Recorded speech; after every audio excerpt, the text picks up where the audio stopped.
Oi, tudo bem? Começamos agora Conversando o Evangelho, o estudo semanal do Evangelho segundo o Espiritismo, tradução Guilherme Ribeiro.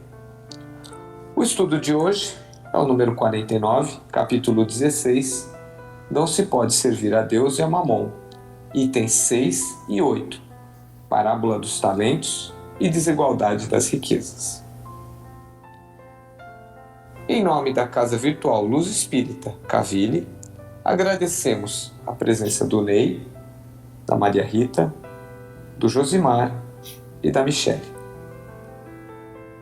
Convidamos a nossa amiga Maria Rita para fazer a prece inicial.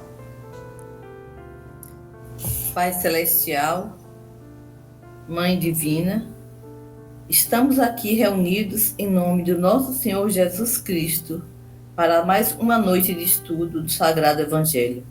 Inspira-nos, permite que os seus mensageiros de luz nos assistam e nos orientem quanto aos pensamentos, sentimentos, palavras e ações para o perfeito andamento das nossas reflexões desta noite.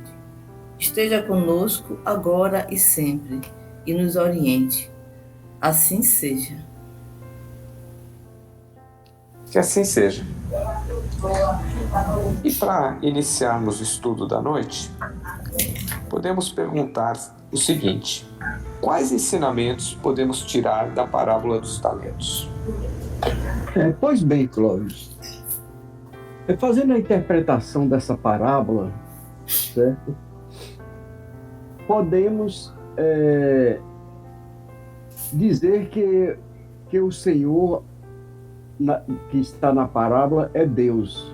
Os servos somos nós, que é a humanidade, né? Os talentos são os bens e os recursos que a providência nos outorga para ser empregados em benefício próprio e de nossos semelhantes. O tempo concedido para a sua movimentação é a nossa existência terrena. A distribuição que Jesus explicou na parábola dos talentos em quantidades desiguais, ao contrário do que possa parecer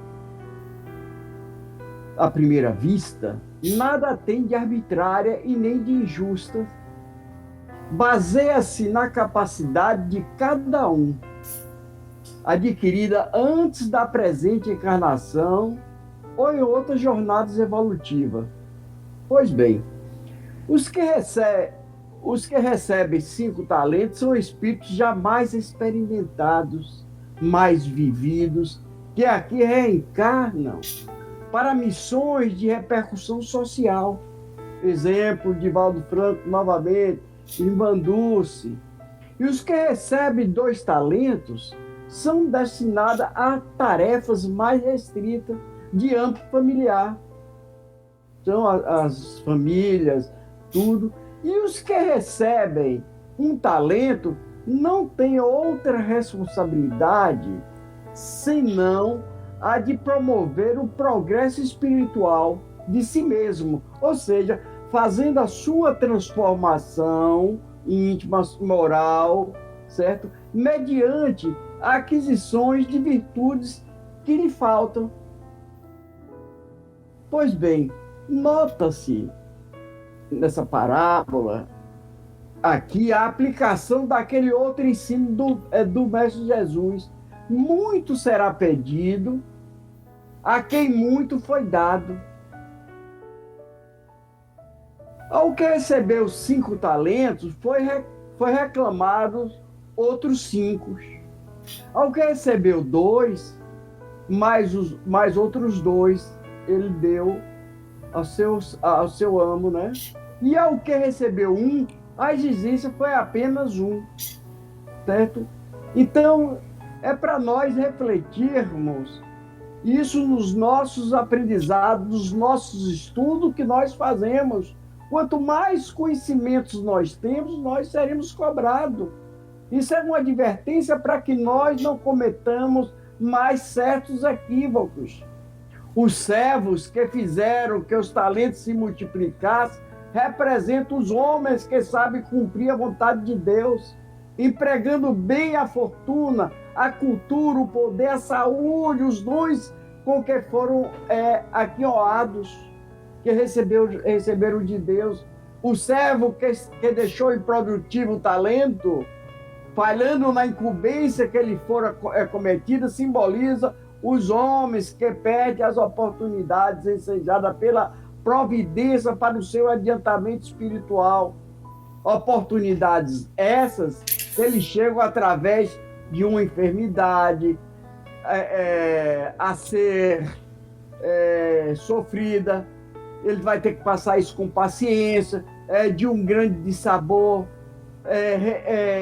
a ser recebido sem desesperos de um filho com problemas ou rebelde, a ser tratado com uma especial atenção e carinho, certo? A saber tolerar as injustiças sem revolta, também ser de um inimigo gratuito que se consegue na vida e aprender a conquistar com amor de tudo isso de uma deslealdade ou de uma traição. Então, o que é que ele vai fazer?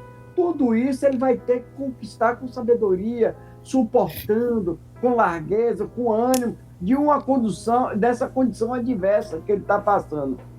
E para finalizar, nesse terceiro servo, vemos posto um relevo do mal de certos homens que, para encobrir suas faltas ou justificar suas fraquezas, não hesitam em atribuir o demérito puramente imaginário aos outros. Não assume as suas responsabilidades, sempre está procurando uma desculpa para suas falhas, para seus equívocos. Nesse caso, dá-se aos que já têm, esses ficarão acumulados aquilo que Jesus falou de bens. E significa que todo aquele que diligencia por corresponder à confiança do Senhor receberá auxílio, proteção, para que possa aumentar a virtude que possui. Então, nós temos que estar atento a tudo isso. É que eu entendi dessa parábola.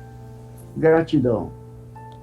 Excelente. E a gente pode já passar para o seguinte, que é: quais são os tipos de riqueza? Bem, eu acredito que, a grosso modo, nós poderemos classificar as riquezas em dois grandes grupos, né? As riquezas materiais e as riquezas espirituais.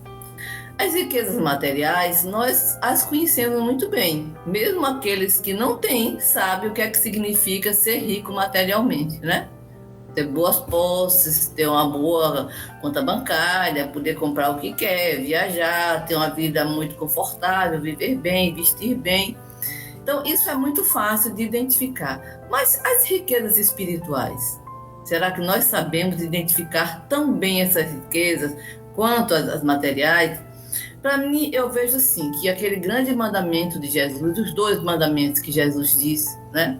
Amar a Deus acima de todas as coisas e ao próximo como a si mesmo. Para mim, o que deriva daí é a verdadeira riqueza espiritual. E ainda tem um outro mandamento que Jesus nos fala, que é: buscai primeiro o reino de Deus e sua justiça, e o resto vos será dado por acréscimo. Eu acredito que a riqueza material deriva desses três mandamentos. Porque aquele que ama a Deus e ao seu próximo, e aquele que busca primeiro o reino de Deus, ele tem verdadeiras riquezas espirituais, que é a sabedoria, que é a benevolência, que é a indulgência, que é o amor, né? Que é a caridade, que é a compaixão, que é aquela capacidade de doar ao outro. Para mim, essas são as verdadeiras riquezas espirituais. Aquilo é aquilo que eu consigo desenvolver nesta vida, que a traça não corrói e nem o ladrão rouba. Porque as riquezas materiais, o que é que acontece? A traça vai corroer, o ladrão pode roubar, eu posso perder de uma hora para outra, não é isso? De uma hora para outra eu posso perder todo aquele glamour financeiro que eu tinha, mas aquilo que eu conquisto de bens espirituais, nada é capaz de tirar. Nem a morte tira do ser humano, né, do espírito, aquilo que ele adquire de bens espirituais. Que quando ele desencarna, ele leva toda esta riqueza consigo. Então, é assim que eu entendo as riquezas, né? E que nós precisamos realmente aprender a cultivar essas riquezas espirituais. Um exemplo é o rei Salomão, né? Os reis que antecederam ele, todos pediam a Deus riqueza, fortuna, poder de dominação, e Salomão, quando foi coroado, ele, na prece dele, ele só pediu a Deus sabedoria. E por ele ter pedido sabedoria, Deus deu a ele todo o resto, né? Ele foi o rei mais rico que nós já ouvimos falar. É bem isso aí que você falou. Buscai primeiro o reino de Deus e todo o resto vos será acrescentado. O problema é que a gente busca o acréscimo e não o reino de Deus. A gente busca primeiro o acréscimo, né? É isso aí, temos que dar prioridade ao que precisa ser priorizado, né? E por que Deus permite a riqueza para pessoas que não conseguem, incapazes de fazê-la frutificar para o bem de todos? Então, essa questão, como a Rita falou muito bem aí, né? A questão da riqueza, ela como ela mesma nos mostrou, né? São dois lados bem distintos da riqueza, né? A riqueza material e a riqueza espiritual. A nossa missão aqui, enquanto encarnados, é conquistar os valores do espírito, né? É aumentar a nossa riqueza espiritual, né? Nosso progresso moral. A questão de Deus permitir que as pessoas que não fazem o bom uso, né? Como nos falou o Ney no estudo anterior, do dinheiro, tenham acesso a ele, se dá por simples... realmente é uma questão de prova, né? De teste, da pessoa ser submetida àquela situação para crescer como indivíduo, como pessoa, né? Como valor humano. Tanto na riqueza quanto na pobreza, a oportunidade de adquirir valores espirituais são constantes, né? A diferença é que na riqueza as tentações, os desvios são mais sedutores, né? Enquanto que na pobreza você tem que ter resignação e paciência, na riqueza as seduções são muito maiores. Então o acesso à riqueza, ela é também uma manifestação de justiça divina, né? Porque nós que somos espíritas entendemos que a nossa existência não está resumida a uma só passagem na carne. Então, nós somos submetidos às mais variadas situações para comprovarmos e adquirirmos valores, né? Que só dessa forma nós poderemos aprender e adquirir. Isso aí. E como podemos melhorar para progredir moral e espiritualmente? Paulo disse aos romanos: transformai-vos pela renovação da vossa mente. Como a gente se transforma renovando a nossa mente? Domando as nossas más inclinações. Como que a gente doma as más inclinações? Nos conhecendo. Se a gente se conhece, a gente sabe o caminho que a gente está indo.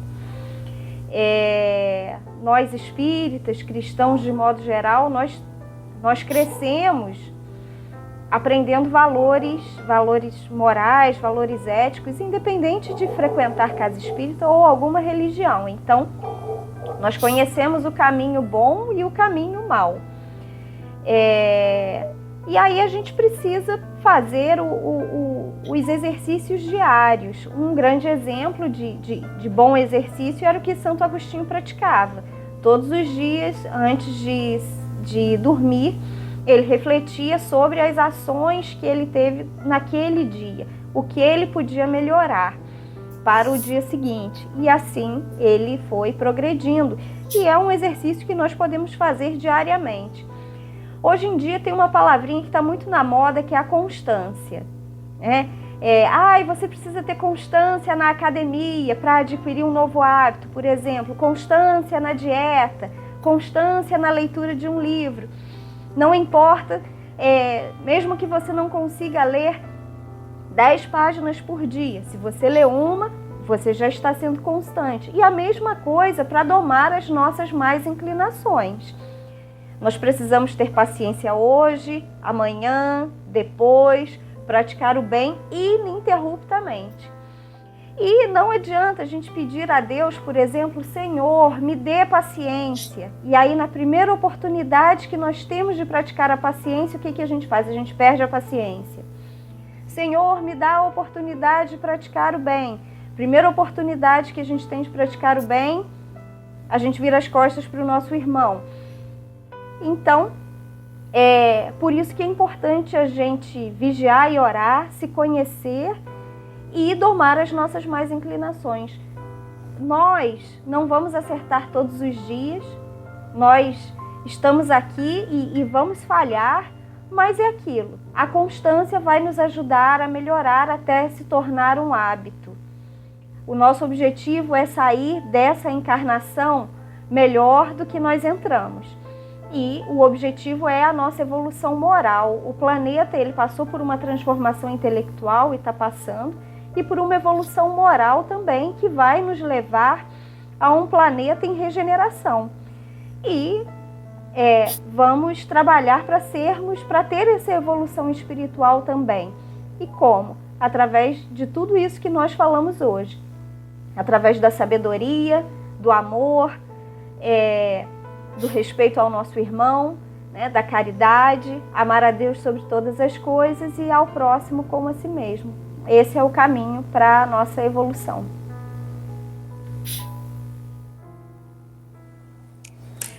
Perfeito.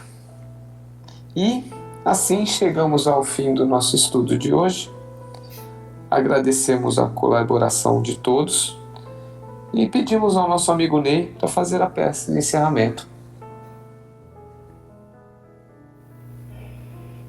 Senhor Jesus, mestre amigo de todas as horas, nós te pedimos que nos abençoe, nos proteja em todos os momentos de nossas vidas. Em especial nesse momento em que nos preparamos para o final do nosso estudo. Rogamos humildemente, Senhor, que nos auxilie a ficarmos longe das tentações que ainda trazemos em nós. Rogamos que não nos permita, Senhor, cedermos à ira e ao ódio, ao egoísmo, à inveja, que nos livre sempre da vaidade e do orgulho destruidor, ensinando-nos a praticar a verdadeira caridade e o perdão sincero. Agradecemos, Mestre, por tudo que tem nos proporcionado, por nos envolver, Senhor, em Teu amor e em Tua luz, propiciando-nos dias mais leves e serenos. Permita, Mestre amado, que possamos vibrar na tua frequência, através da prática do amor incondicional e do exercício do bem, para que possamos estar sempre contigo, como estás sempre conosco. Que possamos assim sermos merecedores do teu amor e dos teus ensinamentos. Assim, Senhor Jesus, com tua permissão e com sua presença e dos benfeitores espirituais que conduziram essa tarefa, damos por encerrado todas as nossas reflexões dessa noite. Permaneça conosco, Mestre, por hoje, amanhã e sempre. Gratidão. Que assim seja. Tenham todos uma boa semana. E até o próximo estudo. Fiquem com Deus.